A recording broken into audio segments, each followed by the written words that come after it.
Hello दोस्तों, मैं राजगौरव अपने YouTube channel at the reaction show में आपका स्वागत करता हूं। दोस्तों, आज की न्यूज़ धमाकेदार है, जिसको सुनने के बाद यकीनन आप अपने आप पर गर्व करेंगे कि मैं एक इंडियन हूं। क्योंकि अभी हमारे यहाँ एक ऐसे हॉस्पिटल का निर्माण हुआ है जो कि प्राकृतिक आपदा में कहीं भी जा कर के या कहीं प्राकृतिक आपदा आ गई, तो उसको ले जा कर के तुरंत उसे आधे घंटे, 1 घंटे में उसे चालू किया जा सकता है, जिसे मिनी क्यूब हॉस्पिटल कहा जा रहा है। इस चीज़ को लेकर पाकिस्तानी बहुत एक्साइटेड हैं, यानी कि इंडिया ऐसा कैसे कर सकता है। तो आइए सुनते हैं जाहिल और भिखारी पाकिस्तानियों की इंडिया की इस तरक्की या ये डेवलपमेंट देख कर के कि उनका क्या रिएक्शन है मिनी क्यू हॉस्पिटल को लेकर या इंडिया की तरक्की। मिनी क्यूब हॉस्पिटल इंट्रोड्यूस करवा दिया है, जिसके फीचर बहुत ही जबरदस्त हैं, बहुत ही कमाल के हैं। सिर्फ 12 मिनट में इस मिनी क्यूब हॉस्पिटल को प्लांट किया जा सकता है। यहाँ पर एक साथ 200 पेशेंट्स का ट्रीटमेंट किया जा सकता है। ये हॉस्पिटल मुकम्मल तौर पर सोलर एनर्जी पर चलेगा और यहाँ पर एआई का इस्तेमाल किया जाएगा। इसी के साथ साथ मिनी क्यूब हॉस्पिटल में एक्सरे, ब्लड टेस्ट, वेंटिलेटर और मेडिकल किट का इंतजाम भी मौजूद है। और सबसे इंटरेस्टिंग बात यह है कि हमारे हमसाए मुल्क भारत ने इसको डेवलपिंग कंट्री के लिए बनाया है। तो आज की वीडियो में हम दिखाएंगे पाकिस्तान। दुनिया भर के मीडिया ने इंडिया की इस वीडियो को प्रॉपरली कवर किया है। आप देख पाओगे भारतीय एयरफोर्स का एक जहाज जा रहा है और ये कुछ ड्रॉप करता है। नाउ ये है अपने आप में एक क्यूब हॉस्पिटल, एक मिनी क्यूब हॉस्पिटल जो कई लोगों की जान बचा सकता है। इसका नाम है आरोग्य मैत्री क्यूब और इसको प्रोजेक्ट भीष्म के अंडर भारत ने बनाया है। और जो फीचर्स है इस मेडिकल क्यूब के, ये कमाल के हैं। 200 लोगों का ट्रीटमेंट ये कर सकता है। सिर्फ 12 मिनट में इसको आप सेटअप कर सकते हैं। सोलर एनर्जी से ये चलेगा। बैटरी यूजेज यहाँ पे है तो बहुत इजीली आप इसको कहीं पे सेटअप कर सकते हैं। और यहाँ पर आर्टिफिशियल इंटेलिजेंस का इस्तेमाल होगा डेटा एनालिटिक्स के लिए फॉर रियल टाइम मॉनिटरिंग। और इस छोटे से क्यूब में X ray, blood testing, ventilators, injuries को ट्रीट करने का इक्विपमेंट सब कुछ होगा। और ये क्यूब इंडिया ने स्पेशली बनाया है उन डेवलपिंग कंट्रीज के लिए जहाँ पे काफी बार आपदा आती है और इमीडिएटली वहाँ पे हॉस्पिटल्स अवेलेबल नहीं होते। मैं आपको ये बता दूं कि ये मैत्री क्यूब आने वाले समय में कई लोगों की जान बचाने वाला। वीडियो देखी, कैसी लगी? कि ये एक हादसा है, ये एक मर्डर है। जैसे कि अभी अमेरिका भी है और भी हैं जो हमारे मुखालिफ हैं, क्योंकि वो जैसे अभी पाकिस्तान के दौरे में आए हैं, अभी हमारे कुछ उनसे ताल्लुकात हैं वो जो अच्छे जा रहे थे।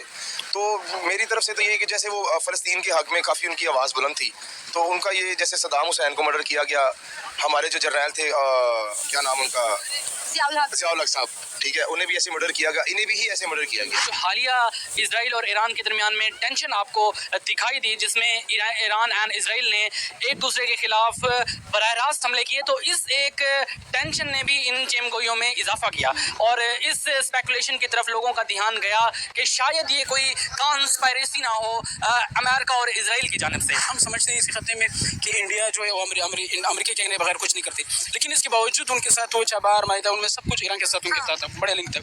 दूसरी बात ये कि जो इसराइल है वो बड़े ईरान जो एंटी इसराइल एंटी अमेरिका चल रहे हैं, लेकिन जो इंडिया है वो तो उनके दोस्त भी है, उनको मतलब सपोर्ट भी कर रहे हैं। सारी जितनी भी ये मिली भगत है, इंडिया की भी है, अमेरिका भी इसके साथ ही शामिल है। जितनी भी हमारे खिलाफ यूरोप ममालिक हैं या जितने भी ताकतवर ममालिक हमारे खिलाफ हैं, ये सारों उनकी मिली भगत है। सर, इंडिया ने तो कहा है कि हम उनके साथ खड़े हुए हैं। तो ऐसे ही होता है ना, आजकल के आप ड्रामे नहीं देख रहे, अर्तुगरुल नहीं देखते आप लोग, अर्तुगरुल में भी तो ऐसे ही है। वो एक वो अपना बशिंदा छोड़ते हैं, ठीक है, वो उसको अपना दाढ़ी रखवा दी, या कोई भी उसको उन्होंने दे दिया भाई आप पगड़ी रख लो।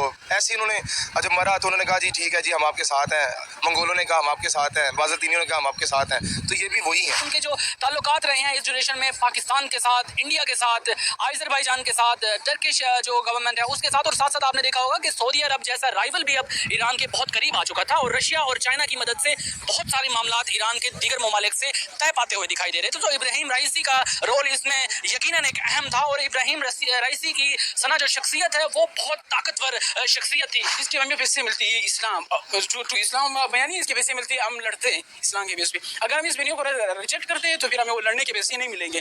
जैसे हम अफगानिस्तान जहाद में हमने बड़ा अपना वो लिया है जहाद के नाम पे, इस्लाम के नाम के, मुसलमान के नाम पे, तो इस वजह से हमने इस्लाम को बीच में ले, लेकिन इस्लाम में कुछ भी नहीं, हम इस्लाम के सपोर्ट में कुछ भी नहीं कर रहे।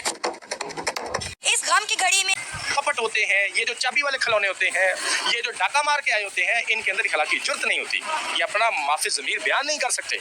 तेरी वीगो के सदके हम सफ़े बुज़दिल में बैठे हैं, तेरी वीगो के सदके हम सफ़े बुज़दिल में बैठे हैं, तुम्हारा खौफ उड़ने में 76 साल लगते हैं। Oh my my God. गिनती का अक्सर अब यही हासिल निकलता है। मेरी गिनती का अक्सर अब यही हासिल निकलता है।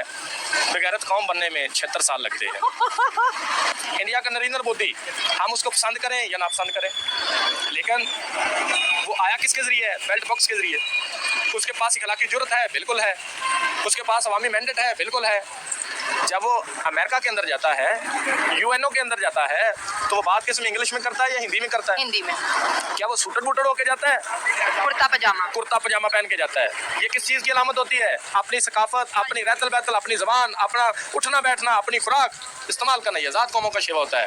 आप ज़रा मुझे बताएं, हमारे वाले नमूने जब जाते हैं क्या लेके जाते हैं? हाथ में पर्चियाँ। वहाँ पे काम क्या करते हैं? जाके टाइयाँ खरीदते हैं, 50-50 हज़ार की टाई खरीदते हैं, 2-2 लाख का सूट पहनते हैं, पता लगे हम बड़े वफादार गुलाम हैं। जब ये पाकिस्तान के अंदर होते हैं तो अवाम का सांस रोक देते हैं, इतने टैक्सेस लगाते हैं, इतनी बैड गवर्नेंस करते हैं। जब ये लोग सजा के तौर पे जलावतन होते हैं या खुद साथ जलावतनी करते हैं, फिर इनको पाकिस्तान की याद आती है। पाकिस्तान में रहते हैं तो कहते हैं कि इनकी ईद लंदन में होती है, इनकी जायदादें लंदन में होती हैं। जब उधर होते हैं तो कहते हैं नहीं, हमारा तो मुल्क वो है। जब ये इक़्तिदार में होते हैं तो इनको कश्मीर जो है वो याद आना शुरू हो जाता है। हेलो फ्रेंड, मैं हूं शाइला खान और आप देख रहे हैं नायला पाकिस्तानी रिएक्शन। शोक मनाया गया, इसके साथ मोदी ने ईरान के साथ इजहार यकजहती करते हुए कहा है कि हम ईरान के साथ खड़े हैं। इस सारे ये जैसे हमारा लास्ट पेंडेमिक का सिचुएशन बना था, तो उसके उस हालातों के लिए ये चीज़ बहुत अच्छी चीज़ है। अगर इंडिया की बेसिकली अगर देखा जाए, टेक्नोलॉजी उनकी काफ़ी जो है ना वो डे बाय डे, हम अगर देखें ना तो हम अपने आप को, तो हम कम अज़ कम अभी भी उनसे 8-9 साल पीछे हैं टेक्नोलॉजी के पॉइंट ऑफ व्यू से भी। और आप थोड़े बता रहे हैं 8-9 साल। It's a very awesome hospital. बहुत कम मिनट में इतनी जदीद टेक्नोलॉजी का इशू करवा रहे हैं कि बहुत ज़्यादा, कि जिसमें ज़्यादा से ज़्यादा कोई हादसाती सूरत में, किसी और सूरत में, इमरजेंसी सूरत में कम टाइम में बहुत ज़्यादा लोगों को ट्रीट कर सकते हैं, बहुत सारी जानें बचा सकते हैं। इसमें यही है कि पाकिस्तान में ये चीज़ होनी चाहिए, लेकिन ये तो अभी इंटरनेशनल लेवल पे अभी आ रहा है मार्केट में, या फिर अरे ये इंडिया ने लॉन्च किया है। ये जो जदीद हॉस्पिटल बन गया है, अब लोगों के लिए कितनी फैसिलिटीज है। अब किसी भी जगह पे जाकर, कोई दूर दराज का एरिया जिसे नो गो एरियाज आप कहते हैं, उधर जाकर आप वहाँ के जो मसले मसाइल हैं, पहाड़ी इलाके हैं, KPK है, बलोचिस्तान है, किलगित बल्तिस्तान है, हुंजा है, जहाँ के ऊपर आप नहीं जा सका। अगर इस तरह की फैसिलिटीज आ जाए तो पाकिस्तान में एक इनकलाब आ जाएगा। लेकिन इसके लिए आपको सबसे पहले करप्शन खत्म करनी पड़ेगी और इंडिया के साथ दोस्ती करनी पड़ेगी। हमें इंडिया के लोग जो है ना वो रीच आउट करते हैं कि हमारा काम करें। अच्छा, क्योंकि रीज़न ये है कि उनको अगर कोई चीज़ 300 की है ना, वहाँ अगर 100 रुपए की, यहाँ वो 300 की है, तो अगर वो 20,000 रुपए किसी को या 50,000 रुपए कोई उनको बंदा रखा हुआ है, तो उस 50,000 में वो 3 बंदे पाकिस्तानी रख सकते हैं। मैं कहता हूँ 2 से 3 गुना नहीं, मैं तो 5 से 6% बढ़ा दिए गए हैं उनके रेट। यहाँ पे आम बंदा वो अफोर्ड नहीं कर सकता। जो पहले खाम माल की सूरत में मेडिसिन बल्क में आती थी, यहाँ पे आगे देते भी थे। अगर आप किसी के पास आ भी रही हैं, उसको ब्लैक में रखा हुआ है कि इमरजेंसी सूरत में उसको आगे प्रोवाइड की जाए, वो भी अपनी मर्जी के प्राइस बता रही है। ये निज़ाम दुनिया का बेहतरीन निज़ाम है। इस तरह का निज़ाम अमेरिका में भी है, डेवलपिंग कंट्रीज़ में भी है, ठीक है। लेकिन हम जो एशियन लोग हैं उसमें आप देखें सबसे आगे इस वक्त इंडिया जा रहा है, फिर बांग्लादेश जा रहा है। किसी वक्त में हम कहते थे पाकिस्तान एशियन टाइगर बनना जा रहा है। जब से आपके मुल्क में करप्शन हुई है, बेसिक मसला है करप्शन का है। आप राइट पर्सन को राइट प्लेस पे नहीं लगाएंगे